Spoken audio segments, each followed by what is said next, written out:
acadêmicos e acadêmicas de História. Hoje nós temos a nossa última videoaula sobre a unidade 3, a pesquisa no campo das religiões. A discussão apresentada nessa videoaula, ela tem como conteúdo o texto que está indicado na unidade 3, que é o texto Religião e Religiosidades, da Solange Andrade, o texto do Miceli também, que é a introdução do livro Economia das Trocas Simbólicas, do Pierre Bourdieu, e também, de certa forma, o texto complementar da unidade 2, né, Religião e Ciências Sociais, cuja autoria é minha mesma. Então, eu gostaria que depois, na medida do possível, vocês consultassem esses textos para poder acompanhar melhor essa videoaula. A unidade 3 ela é voltada para a reflexão em torno da pesquisa que se desenvolveu ao longo do século XX na religião, a partir do uso da religião como objeto de análise. A ciência das religiões ela vai se desenvolver no século XIX e foi a primeira área, né, específica do saber que passa a utilizar a religião como objeto de pesquisa, né, especificamente. Surge a cátedra, então, de ciência das religiões em vários lugares das universidades europeias e ela garantiu o primeiro impulso, então, das pesquisas acadêmicas em torno da religião. Foi muito importante, no século XIX, né, o surgimento dessas cátedras para a continuidade das pesquisas que, então, eram específicas da teologia. A religião frente às sociedades complexas. Então, foi a partir de 1950, 1960, vinculadas à sociologia, à antropologia urbana, ao estudo das religiões. O estudo das religiões, então, favoreceram as abordagens em torno da relação entre a produção de estruturas mentais e as estruturas sociais. Então, a história das religiões, tal como nós conhecemos hoje, ela está muito mais associada a uma reflexão que se desenvolveu a partir de 1950, 1960, onde a religião ela é pensada como um espaço de produção de estruturas mentais. A partir disso é que ocorreu um grande impulso de pesquisas voltadas para a temática da religião. Então, até hoje, né, pensa-se a religião como um espaço de produção de estruturas mentais, ou seja, de produção de realidade, de concepção de mundo, etc. A secularização e a difusão religiosa no mundo contemporâneo. A secularização é um tema que está muito presente nos textos que foram indicados, né? É o processo de separação entre o poder político e o poder religioso, que até a Revolução Francesa estava associado. Então, é importante ressaltar, já falei nas outras videoaulas, nos textos que vocês têm acesso também, que foram disponibilizados, que a Revolução Francesa foi muito importante porque até esse momento a religião ela fazia parte da estrutura política. É só com a Revolução Francesa que a religião ela deixa de fazer parte da estrutura política. E ela passa então a compor mais o cenário das culturas e menos o cenário da política, porque ela continua existindo no campo das relações sociais e das práticas culturais de modo geral. Então esse processo de separação entre a igreja e o Estado, mais tradicionalmente conhecido como separação entre a igreja e o Estado, mas a separação entre a religião e o Estado, é conhecido como processo de secularização. A educação é o espaço que mais, a via que mais sofreu esse impacto da separação, né, entre o poder religioso e o poder temporal, assim também reconhecido pela historiografia tradicional. Porque o ensino deixou de ser um ensino religioso, né, e passa, então, a priorizar os conteúdos, a trabalhar especificamente os conteúdos vinculados à concepção de ciência que se dá no século XIX.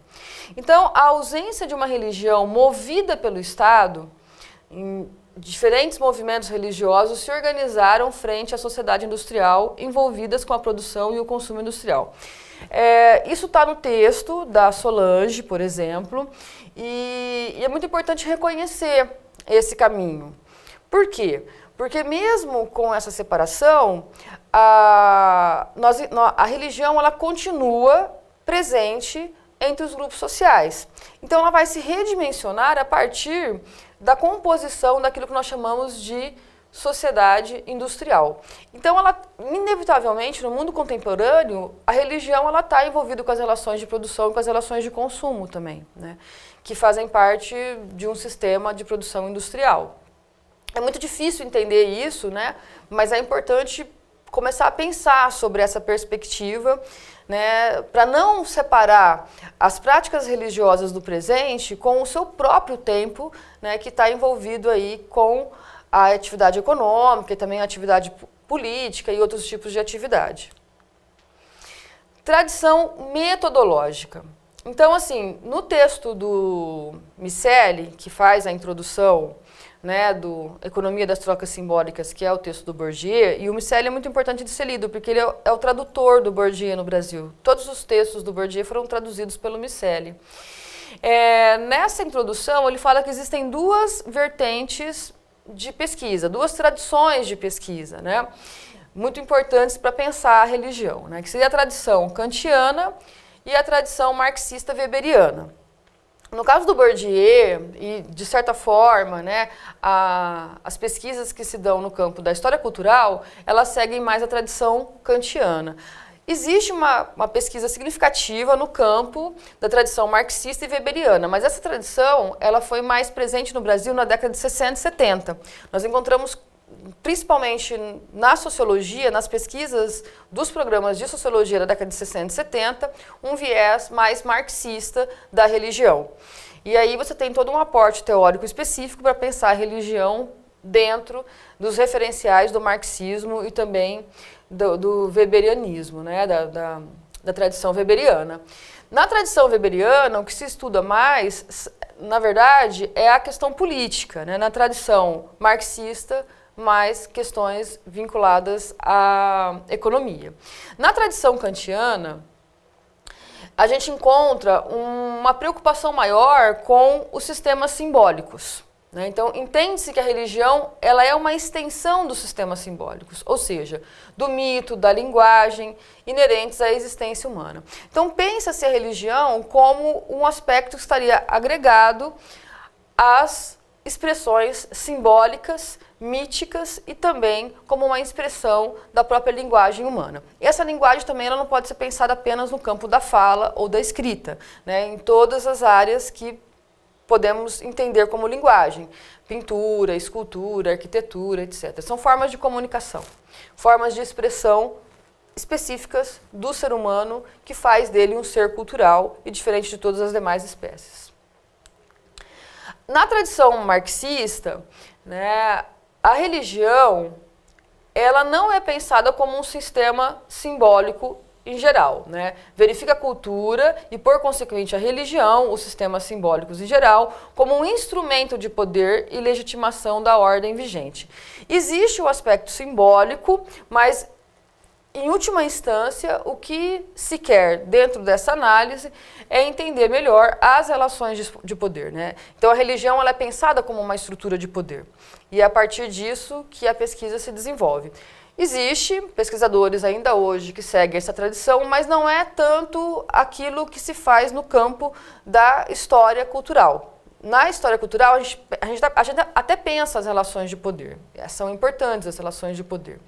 Mas pensa-se também uma lógica interna dessas relações de poder. Não que isso minimiza o valor da pesquisa, porque a gente sabe que a tradição, né, marxista ela é muito forte entre os acadêmicos de graduação.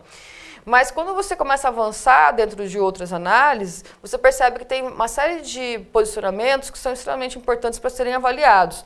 Porque se você vai para o campo da análise pensando na relação de poder, já pré-estabelecida, dentro de um pressuposto, a pesquisa ela pode ser um pouco prejudicada a partir dos pressupostos que você carrega. Quando você vai sem os pressupostos, a chance de você reconhecer, né, o que está, de fato, se passando dentro das relações que se dão a partir de uma experiência religiosa, as relações sociais, por exemplo, você tem chances de chegar a conclusões muito mais inusitadas, mais originais, do que aquelas que chegam num local que já é previsto pelo pressuposto, né? Então é importante também reconhecer a importância de destituir os pressupostos para chegarmos até compreensões mais autênticas do campo religioso.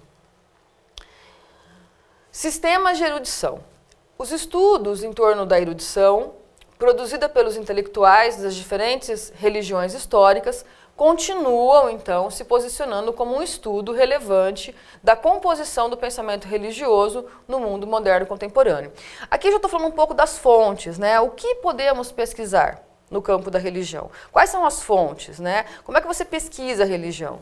Então, no caso, todos os textos que compõem a produção intelectual dos clérigos da Igreja Católica, dos sacerdotes de outras igrejas, todos os textos históricos, Torá, Talmud, a Bíblia, o Alcorão e outros textos que também fazem parte da concepção teológica das religiões históricas, servem como objeto de análise para o historiador e qualquer outro cientista das ciências humanas e sociais. O Bourdieu, por exemplo, ele trabalha essa discussão a partir da noção de concorrência de bens culturais. Eu, gostaria muito que vocês dessem uma lida no Bourdieu, porque essa concepção de concorrência de bens culturais, ela é muito presente hoje nas análises. Existe uma historiografia muito próxima, muito vinculada à concepção do Bourdieu, e é importante porque ajuda a gente a entender o que se passa, né, entre as religiões. E essa concorrência, ela existe e ela pensa, inclusive, dentro até de certa forma de uma tradição que tem um pouco do viés também do marxismo, né, como isso se dá no campo da cultura. Então, é a disputa pelas concepções da verdade, né, é a definição da própria verdade que está ali em jogo dentro dessa concorrência. Então, esse conceito é um conceito importante para pensarmos, né, a religião a partir de sistemas de erudição. Os sistemas de ensino também, que estão presentes nas religiões, né, é muito comum hoje em dia a gente encontrar escolas confessionais. Então você tem não só as escolas da Igreja Católica, mas batista, presbiteriana e outras, adventista também, e outras escolas de viés religioso que de alguma maneira, né, reafirma os seus dogmas e as suas doutrinas dentro de uma concepção de mundo. A nova história cultural e a religiosidade, né? O estudo das mentalidades, da vida privada, do cotidiano, sob temáticas muito variadas, incluíram a religião no campo de novas análises, apontando para as práticas e representações da concepção da religião entre os fiéis. Então, essa discussão é uma discussão na década de 80. Eu falei da década de 60, 70, né, 50, 60, 70, e agora eu falo um pouco da década de 80, que foi o momento em que a religião de fato se reposicionou no campo dos estudos, principalmente dos historiadores, né, da historiografia. E como que essa religião ela aparece? Ela aparece a partir dos estudos da mentalidade, das mentalidades, da vida privada, do cotidiano, e foi a partir disso, principalmente, que o conceito de religiosidade ele vai se definir também como aquilo que é típico dos fiéis e não especificamente produzido por aqueles que idealizam o pensamento religioso, né? Que professam o pensamento religioso no campo da erudição, no campo de uma hierarquia, por exemplo, que determina as características básicas de uma religião. Então, existiria esse grupo que em geral, é pesquisado, então é um tipo de pesquisa específica, aquela que você faz em torno de religiões instituídas. Então você pensa especificamente, né, aqueles que estão inseridos dentro da estruturação de uma religião específica, né, pastores, padres, produção intelectual, estatutos, etc. E um outro campo de pesquisa é aquele que está mais próximo dos fiéis e procura entender como que esses fiéis eles recebem, né? Então existe aí toda uma pesquisa, toda uma discussão em torno da recepção dessa religião pelos fiéis. E como que esses fiéis eles se apropriam desses elementos que são, então, dispostos dentro de uma religião instituída, e a partir disso eles vivenciam aquilo que é chamado de religiosidade, né? Verifica-se também o comportamento religioso para além das práticas e representações previstas pelo poder instituído, que foi o que eu acabei de dizer. Então você busca elementos, aspectos, fatores, né, características de um comportamento religioso que não está especificamente previsto por aqueles que instituíram esse pensamento religioso, né? Essas pesquisas são muito interessantes, são pesquisas muito fortes hoje, é uma tendência muito forte hoje, a partir de 2000 principalmente, né? Quando você vai para as grandes associações, né, da Associação Brasileira de História das Religiões, quando você vai também para o GT de História das Religiões da ANPU, você vai encontrar um montante significativo de pesquisas voltadas para a compreensão da religiosidade. E essas pesquisas, elas estão ali tentando trabalhar, né, a sensibilidade, né, a busca pela sensibilidade, formas de interação, resistência e envolvimento.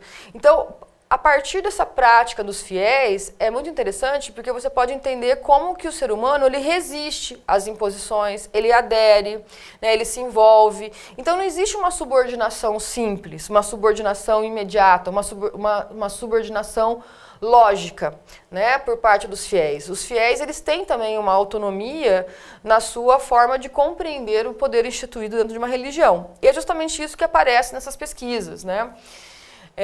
Dadas sobre a aproximação e o distanciamento vigente nas relações de poder do grupo religioso em questão. Então, quando você analisa, né, como que esses grupos populares eles se apropriam da religião instituída, o que você encontra? Você encontra, então, as dinâmicas das relações de poder.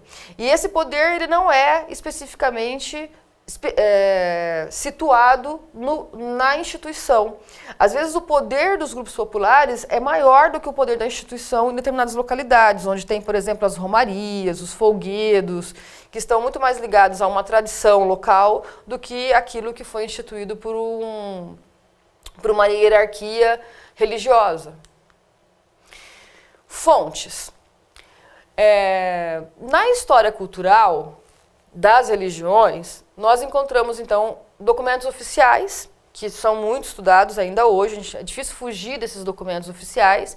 A gente não pode esquecer, né, que na história, principalmente a partir da nova história cultural, o conceito de fonte ele se alterou muito, né? Nós não trabalhamos mais com a ideia de documento, mas de um inventário das fontes, né? O historiador é aquele que compõe a sua fonte. A fonte ela não está lá pronta para ser analisada, né? Existe uma construção dessa fonte por parte do próprio historiador. A gente não pode ser ingênuo por achar que o documento em si ele determina uma determinada compreensão histórica. Quem determina a compreensão histórica é o historiador, é o pesquisador. Então, esses documentos oficiais, eles devem ser utilizados na atualidade, dentro das pesquisas, né? Porém, dentro de uma perspectiva analítica que reconhece a participação do sujeito pesquisador na interpretação dessas fontes. Então você tem lá livros que constituem os tratados teológicos das religiões históricas. Depende muito, né, do viés interpretativo do pesquisador para o resultado dessa análise, para o resultado dessa pesquisa. Então, quer dizer, esses livros eles podem ser consultados em qualquer período histórico, infinitamente falando, né? Então, nunca se esgota uma análise em torno de uma documentação oficial. Ela pode ser reavaliada a qualquer momento a partir de uma perspectiva teórica específica. Atas e estatutos de fundação, relatórios e conferências, encíclicas. Então, são documentos muito importantes. As atas, elas mostram muito das dinâmicas presentes entre aqueles que deram origem a um determinado grupo religioso, né? Que constituíram a institucionalização de um determinado pensamento religioso, de uma determinada prática religiosa. Então, é no estatuto que você tem o formato previsto para uma religião, né? Relatórios e conferências, você tem resultados, você tem perspectivas, análises, aquilo que deu certo, aquilo que não deu certo, a crítica ao que está acontecendo, né? Avanços, aspectos teleológicos, que são previsões para o futuro, né? Ou uma espécie de uma previsão em termos de, né? Vamos pensar aqui de superstições, mas não, seria uma espécie de prognose, uma espécie de direcionamento, né? Diretrizes para aquele determinado grupo religioso. Encíclicas, esse termo é um termo muito utilizado na Igreja Católica, que são cartas dirigidas à comunidade religiosa, que dá ali uma orientação para os fiéis. Muito utilizada para aqueles por aqueles que estudam, por exemplo, o catolicismo. Atas de reuniões. As atas são fantásticas. Existem algumas atas que são simplesmente uma proforma. Elas têm um formato específico, aquilo se repete sempre, é só uma burocracia a ser cumprida. Mas tem atas, dependendo do grupo, que são bem elaboradas, que realmente falam aquilo que foi discutido. E ali você pode perceber as tensões, como que esse grupo, né, embora ele esteja dentro de uma mesma posição social, uma mesma posição política, porque ele está dentro de um segmento social específico, dentro da chamada da elite, né, religiosa, de um determinado segmento religioso, isso não quer dizer que não haja, por exemplo, tensões internas entre essas pessoas. Essas tensões, por exemplo, elas podem ser bastante percebidas dentro das atas. Boletins são muito importantes, as revistas e periódicos em gerais. Os boletins, as revistas, eles mostram muito da ideologia presente no grupo, de como o grupo pensa a sua realidade histórica.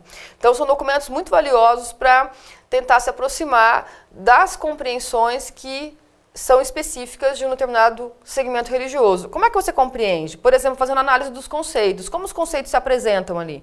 Como eles entendem determinadas práticas que se fazem a partir dos conceitos. Por exemplo, a noção de política, a noção de economia, de tecnologia, de cultura, de sociedade. Então, você tem ali, né, uma série de nuances, uma série de implicações importantíssimas para uma análise historiográfica, né, para uma pesquisa que resulta numa produção historiográfica. Decretos e determinações internas da regulamentação do grupo. Isso é super importante, né? Então, é a normatização. Nos decretos, você consegue se aproximar da doutrina, dos dogmas, das verdades absolutas, das regras que devem dirigir o grupo. Então, são documentos muito valiosos. Fontes para a história cultural das religiões, né? Então, você tem fontes iconográficas, já falei bastante, a importância das imagens. Hoje, há uma linha de pesquisa muito forte em torno das imagens, né? As mais diversas possíveis. Então, vai desde arquitetura, pintura, escultura, quadrinhos, filmes, documentários, imagem, de modo geral, né? Imagens de toda a espécie. Aí eu coloquei fotografias, monumentos, arte mortuária, existe também, né, hoje uma linha de pesquisa muito interessante que trabalha cemitérios, né, faz análise, por exemplo, das esculturas, das imagens que estariam presentes no cemitério e das pinturas.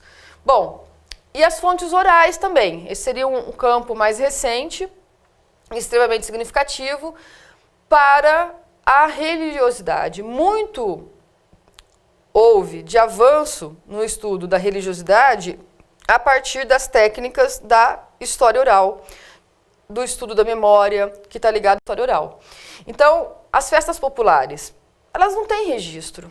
Como é que elas se preservam? Como é que você pode chegar até uma história dessas festas populares, né, dos folguedos? Por intermédio da oralidade. Então, você precisa desse recurso, se você quer estudar a festa popular, você precisa trabalhar com história oral, com os estudos da memória, para poder chegar a uma compreensão histórica dessa prática, que é uma tradição local em uma determinada região, né? Devoções populares. Então, assim, o que são devoções populares? As romarias, por exemplo, aquele santo que é típico de um cemitério. Então, morreu alguém, essa pessoa foi santificada, as pessoas vão lá, acendem vela, fazem pedidos.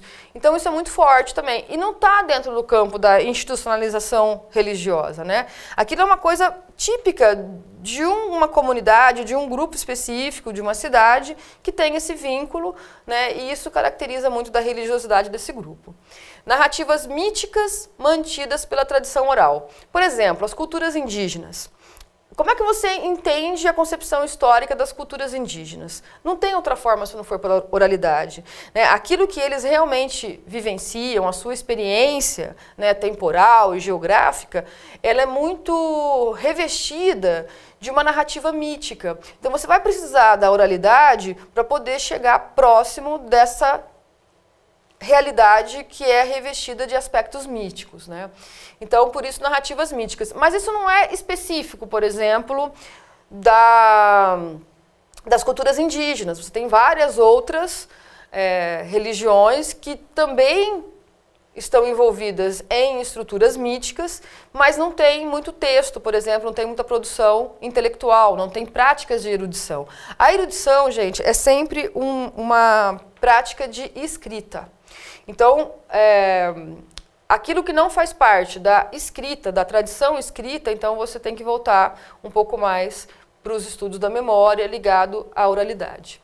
E tradições ritualísticas, as mais diversas, mantidas pela oralidade. Então tem uma série de, por exemplo, práticas de benzedeiras, né, ligadas, por exemplo, à própria Umbanda, o Candomblé. Para você entender, você vai ter que conviver com esse grupo, você vai ter que se aproximar desse grupo para entender, por exemplo, qual que é o significado desses ritos, né, o que cada elemento representa, os aspectos simbólicos dos objetos ritualísticos que estão presentes. Se você não tiver esse envolvimento, que é uma prática típica da antropologia, você não vai conseguir trabalhar, né, a religião desses grupos que não produziram documentos escritos. Bom, a nossa aula de hoje, eu fiz uma aula um pouco menor, porque a última aula ficou muito grande, né? Então, acho que já muito do que eu tinha para dizer já estão nas outras videoaulas. E essa aula de hoje, então, é uma aula mais específica, falar um pouco sobre as fontes e um pouco sobre a documentação. Espero que vocês estejam lendo os textos. A gente tem mais uma web conferência, onde podemos também trabalhar um pouco essas dúvidas, né, que podem ter surgido ao longo das leituras e também, né, no momento em que vocês assistiram essas videoaulas.